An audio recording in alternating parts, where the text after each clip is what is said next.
संदर्भात डिटेल्समध्ये पाहू पहिल्या ॲफिडेविटमध्ये काय आहे.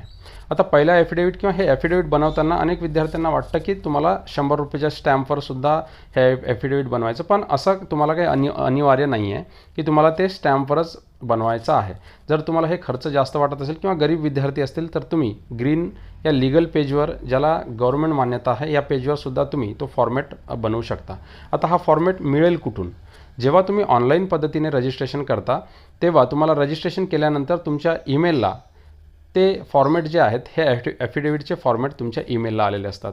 आता नवीन जी वेबसाईट महाराष्ट्र बार काउन्सिलने दिलेली आहे त्याच्यामध्ये तुम्हाला स्पष्टपैकी 3 ॲफिडेविटची लिंक दिलेली आहे. तिथून तुम्ही हे ॲफिडेविटचं फॉर्मॅट डाउनलोड करू शकता.